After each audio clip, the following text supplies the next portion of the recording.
Arsehole parking. Backstory: I live in an apartment with a parking in the back. But we always leave by the back door anyway because it's a lot easier. We have a parking space but we don't own a car, so we rent it to one of the neighbors. We're in Canada, so there's a lot of snow everywhere. The city usually shovels it in the morning. I'm also in crutches right now. Now with the story. A few days ago, a random car took our parking spot. They parked in the worst way possible, blocking our path to get outside. It was literally impossible for me to go around it in my crutches. We could leave by the front door, but the sidewalk on this side is one of the last to be shoveled. It can take until noon after a big snow day. My dad still had to do it all by hand just so I could get out of the house. We checked with the neighbor who rents the space and it wasn't them. We decided to leave a note, explaining they couldn't just park there without asking, and even drew a no parking sign on their car window in the snow. The next day, the car is still there, but they clearly left and came back. We left another note, giving them a last warning to just park in the street, which all the neighbors who have 2 cars or have guests do. Guess what? Yesterday morning the car is there again. So we did what we thought would teach them a lesson. My dad and my brother shoveled all the snow in our yard and even our neighbor's yard and covered that car in snow. By covered, I mean that you could see the general shape of the car. And that's it. So much snow you could think nothing was there under it. This morning the car is gone. We'll have to shovel again since the snow is blocking the path. But it was totally worth it. I didn't see them try to uncover their car, but it must have taken at the very least an hour. Most probably 2. Don't steal parking space and listen to warnings. People are petty and will make your day harder. Also, don't be an asshole. Stop asking, kid. Okay, the backstory is pretty simple. I work at a Sears hometown store over each summer while I'm in college. The difference between this and a normal Sears is that it has a focus on riding lawn mowers and doesn't suffer from the big Sears department thing going on right now. I'm not really sure what Sears is going through, but it has nothing to do with the store I'm at. Anyways, we only have one item in stock that is technically for kids. It's this weird golf cart / dune buggy with a cage that lets it roll over. However, the company responsible is not very good at sending the cart. It never has the right pieces, and we even get sent carts without steering wheels of all things.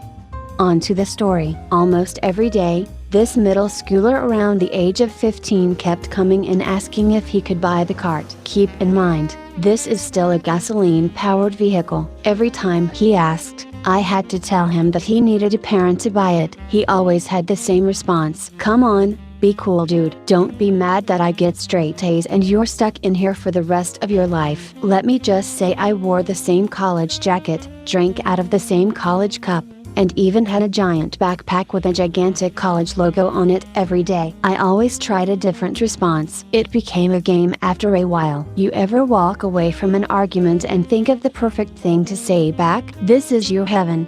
Straight A's? Who's the president right now? Obama. What's his first name? That is his first name. Dumb. It was 2017. It honestly got to the point that my manager said that I could treat him however I saw fit. She was tired of him showing up. It went on like this for a while. I even managed to get his name because he kept wearing the school lanyard into Sears. Wrong move, kid. A guy came in one day to buy oil mix for his lawnmower, and his name appeared on the register. I just had to ask, is your son's name? Insert kid here? Yes sir. Why? Can you stay for a bit and hide behind that refrigerator? I think you need to hear this. He seemed to understand and pretended to be browsing.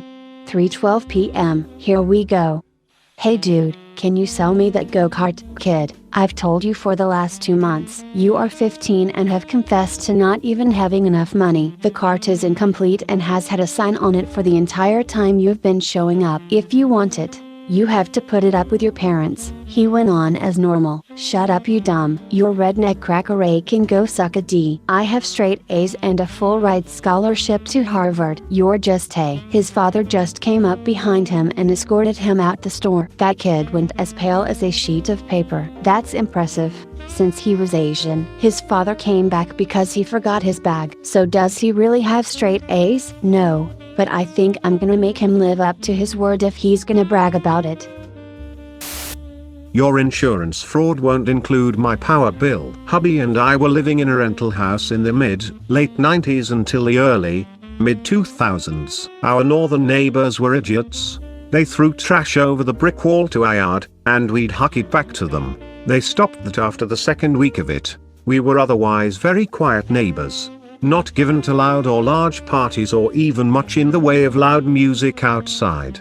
We still think they were responsible for torching our friend's passenger van that was parked on the street in front of our house, nowhere near their stretch of curb. In an attempt to commit insurance fraud, they set fire to their house. This was during normal business hours, midweek, so my husband wasn't home. It was just me and the baby.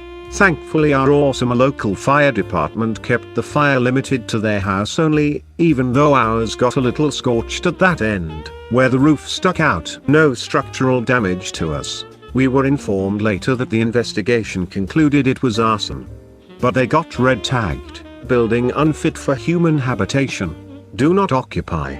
2 weeks after the fire, they moved a small RV into the driveway to oversee renovations. The following week, one of my house cats got outside, and in chasing her to bring her back inside, I went around the north side of the house. I discovered that we had a power outlet there, by virtue of the interior use-only extension cord plugged into it, leading to another interior-only cable, passing through the fence, to another interior-only cable, that finally led to a window on the RV. After tucking the cat safely back inside the house, she was fine with that, because she got to sniff new stuff. I grabbed my utility shears, unplugged the cord from my outlet, and proceeded to cut it into 1-inch pieces all along the line to where it crossed through the fence. I dumped the pieces in a pile on their side of the fence, apparently making it clear that these shenanigans would not be appreciated.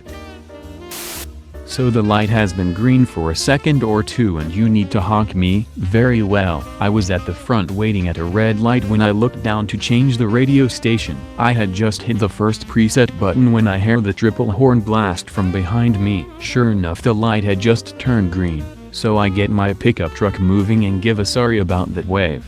I guess that wasn't good enough for the Grand Prix qualifier and the Acura who whipped around and passed me, median divided, 2 lanes per side, and gave me another horn blast as he pulled away. Fine, whatever, Jack Weasel. About a mile down the road there is another red light at the intersection for my right-hand turn to my neighborhood, and who is sitting in my lane but my old friend Jack Weasel. He is in the front seat while his SO, I assume, is giving him a talking to about something. She is talking, he has his head turned watching her.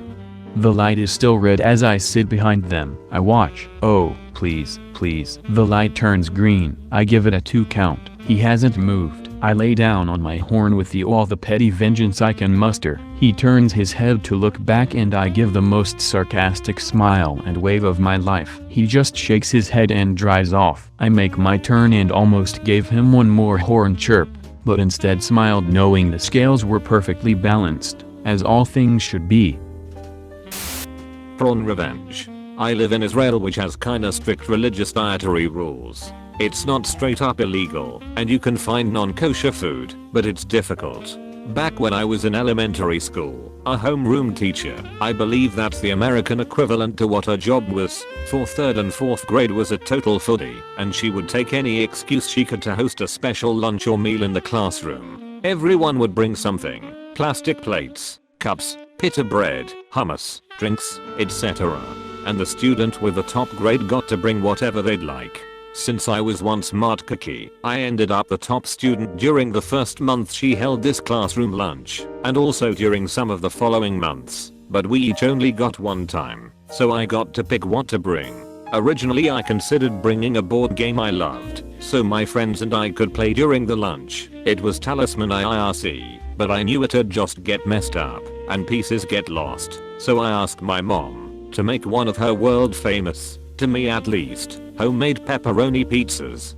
Now, mixing dairy and meat isn't kosher in the least, but it was a secular school and I knew the teacher and most everyone else was secular as well, so I didn't think it'd be a problem. I was wrong. Because you see, turns out one girl was religious, and she had serious problems with my pepperoni pizza.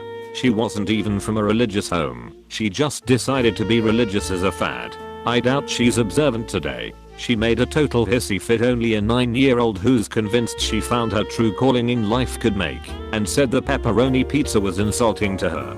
Since she couldn't eat it, it wasn't fair. I argued I didn't eat hummus, didn't like the taste, still don't, but I wasn't complaining about other people eating it. But she wasn't having it. She demanded that if she won't eat the pizza, nobody should. Eventually, my homeroom teacher obliged and threw my mom's pizza in the fucking garbage can. That's when the seeds of revenge were planted. I wanted to ruin her meal, just like she ruined mine. Luckily, she was one of the top students, so her day to pick what to bring to the classroom lunch wasn't too far away. I knew the best way to enact my salty umami revenge was to make her meal non-kosher. So she, and by extension, everybody, couldn't eat it either. And I went for the most nuclear of non-kosher foods, shellfish.